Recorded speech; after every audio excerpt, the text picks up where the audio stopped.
এই প্রশাসককে বলতে চাই, নুন আপনার আছে, আয়োডিনটা ভারতের। আমি শুধু একটা উদাহরণ দিলাম। আমি এখান থেকে দাবি করছি, ভিসা 100% স্টপ করুন।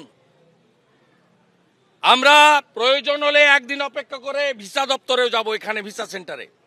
স্টপ ভিসা দেওয়া বন্ধ করুন completely. Export import permit issue করা বন্ধ করুন। বাকিটা আমরা বর্ডারে করব সোমবার থেকে।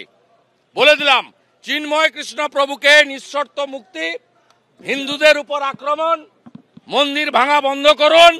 আর এই ধরনের এই নাবালকদের, যাদের আপনারা ওখানে তত্ত্বাবধায়ক সরকারে বসিয়েছেন, এই নাবালক যারা মন্ত্রীর পদমর্যাদায়, তাদের এই ধরনের ভারত বিরোধী কথা বলা বন্ধ করুন।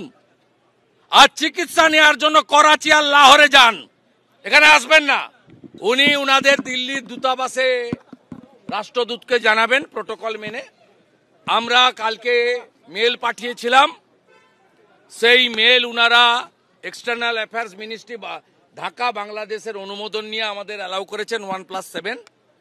ঠিক একইভাবে আমাদের যে অ্যাগ্রিভনেস উনারা রেকর্ড করেছেন, আমাদের বক্তব্য রেকর্ড করেছেন, আমাদের সাজেশন নিয়েছেন, এবং উনারা একই প্রোটোকলের ভিত্তিতে উনারা উনাদের দেশের সরকারকে উনারা জানাবেন। এর বাইরে ডেপুটি হাই কমিশনারের করারও কিছু নেই। উনি কমপ্লিটলি জানাবেন। জানালে যেভাবে আমাদের অ্যালাউ করেছেন, নিশ্চয়ই ওনারা আমাদের কথা শুনতে চান। ডক্টর মোহাম্মদ ইউনুস, তার আত্মীয়তা এখানে আমাদের বর্ধমানে আছে, নিশ্চিতভাবে তার অনুমোদন ছিল। তারা এপারের বাঙালি হিন্দুরা, সনাতনীরা কি বলতে চায় সেটা শুনতে চেয়েছেন, আমরা শুনিয়েছি।